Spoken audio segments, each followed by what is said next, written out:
We've seen the Punisher obtain superpowers before in the form of the cosmic Ghost Rider, but there wasn't exactly anyone left alive on Earth for him to use these powers on. However, comic book series The Punisher can put these powers, granted by the Hand, to use. But the Punisher number 7 from Marvel has changed everything. So why did Daredevil just try to exercise the Punisher's newfound powers? Stay tuned to find out. First up, why is Frank Castle Daredevil's main villain? There's a war coming, and Daredevil and the Punisher are on opposing sides. Frank gains the superpowers known as the 5 Gifts of the Beast in his solo series after becoming the homicidal leader of the Hand, and the fans are here for it. Matt Murdock, famously known as Daredevil, and his wife Elektra Natchios are shown to become the leaders of a new organization called the Fist, a rival to the Hand in the Punisher number 7. As far as Frank Castle, the Punisher, goes, he accepted to lead the Hand because they resurrected his deceased wife Maria and vowed to bring back his murdered children as well. In Punisher number 6, we saw the Hand's final attempt to bring back his children fail. The taxing process and repeated attempts had rendered them unrecognizable as humans, and Frank said no more when the High Priestess suggested they try again.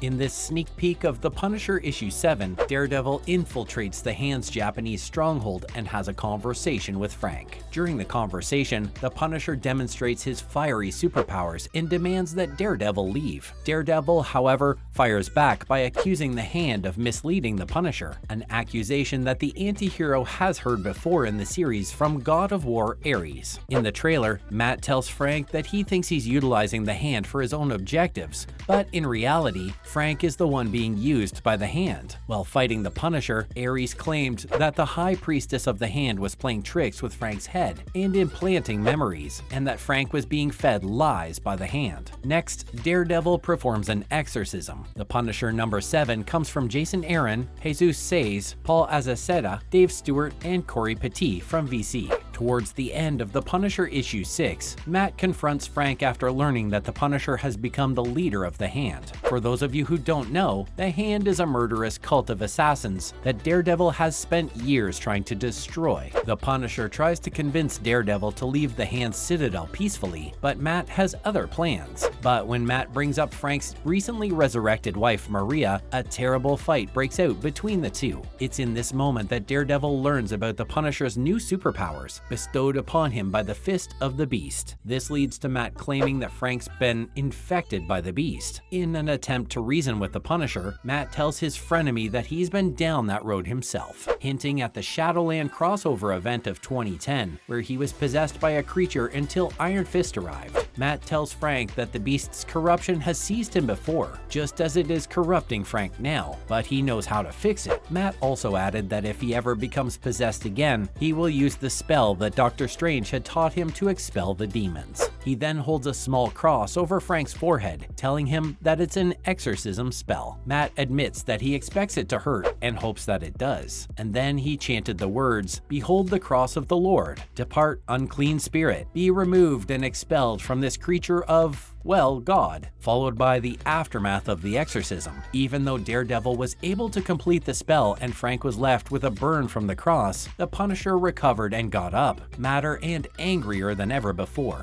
But to Matt's surprise, his superpowers were still intact. Daredevil then admits that he must have misspoken and maybe gotten a word wrong. However, he vowed that he wasn't going to stop trying until he succeeded in getting the creature out of Frank. Frank then grabs Matt and tells him to look straight into his eyes, and the fans think that this might be a tribute to the iconic cosmic Ghost Rider. As Matt looks into Frank's eyes, he learns that Frank isn't possessed by any hellish creature. Rather, the Punisher is his own brand of hellish creature, and that's when Matt realizes that no exorcism would ever work. While Frank is trying to figure out how to use all of his new powers, the Hand's soldiers start to make trouble. This forces Matt to leave the Citadel and let the Punisher do his job. The series has been exciting so far, and we can't wait to see what's next in the Punisher vs. Daredevil storyline. Speaking of the Daredevil storyline, let's talk about how Netflix never aired one of the best Daredevil hallway fight scenes. First up, Netflix's missed opportunity. On screen, Daredevil is known for his famous hallway fights, but Netflix may not have used his fighting style as much as fans had expected. Charlie Cox is set to make his mark on the MCU for good, especially since he played the man without fear in Disney's Disney Plus's She-Hulk Attorney at Law. But even with all the exciting action coming up for Matt Murdock in the future, fans still want more hallway fights from Cox and the rest of the MCU team. After Daredevil Season 1 on Netflix gave viewers one of the most memorable moments in the hero's on-screen history, She-Hulk took the chance to look back on that impressive history. When Matt Murdock showed up in Episode 8, the hero killed a couple of Leapfrog's goons in a dark hallway, just like in the Netflix show. However, when Jennifer Walters broke through the roof and finished the job, it wasn't how most people thought it would end. But now, a long time after Netflix canceled Daredevil, Cox's stunt double has said that the famous hallway fight may have only been the beginning of what the team had in mind. Finally, it's about time, Netflix. Moving on to the epic hallway fight scene. In an interview with Average Being, Chris Brewster, Daredevil's stunt double, talked about the time he worked on the hallway fight for the Netflix show. Brewster said that he and the stunt team created the most epic single-shot hallway fight in history. He claimed the shot would have been even better than the many one-shot takes that the show already used. This included crazy camera work and dynamic character-driven choreography, which he hopes to bring to life on screen one day. According to Brewster, it was going to be a work of art of the highest caliber. They came up with the most creative Texas switches and the most creative camera work anyone on the team could think of. He also admitted that he still has the plans, notes, and other information, and hopes to be able to make it into a movie one day. Brewster also thought about the future of stunt doubles in Hollywood, especially after his time on Daredevil episodes. He thinks that stunt doubles will always be needed in the business because fans will always prefer real action to computer animation. The stunt expert said that CGI will always look like a cartoon, and if people want to see cartoon fights, they'll watch anime. When VFX are used to make the action better, these two technologies can work well together. When the action is fully animated, it has no weight, and the audience won't care about what's going on, which is sort of fair considering the trolling She-Hulk faced for its CGI. Lastly, will the hallway fight scene make its way into the MCU? Daredevil's hallway sequences are more often brought up in conversation than any other character moment pairing in Marvel's canon. According to his stunt double, the MCU might pave the way for even more of these white-knuckled action scenes. The third episode of the Netflix show demonstrated the potential of the one-offs, which has been underutilized throughout the MCU's lengthy existence. Even though CGI and VFX are used to a much greater extent in these movies and TV series than they are in Netflix's original productions, it appears like Brewster is hoping to combine the two to create something truly spectacular. As MCU Daredevil Born Again starts filming in early 2023, the fans hope that Charlie Cox's Phase 5 series will show more action sequences like the previous season. And with an MCU record of 18 episodes to tell his story in Season 1, fans will be watching for this epic hallway fight, especially now that Cox is starting to train for his return. We are, for one, looking forward to a one-shot fight scene like the hallway one. But till then, Charlie Cox is back as Daredevil in Episode 8 of She-Hulk Attorney at Law on Disney Plus, and all 3 seasons of Daredevil on Netflix are also available to watch. A good rewatch until Daredevil Born Again, his own show, airs in the spring of 2024. That's a wrap for this video. Do you think the MCU will bring one-shot fight scenes in the upcoming Daredevil or any other show or movie? And what are your thoughts on the Punisher versus Daredevil as the leaders of opposing organizations? Let us know in the comments below. Make sure to give this video a thumbs up and subscribe to our channel for more videos like this.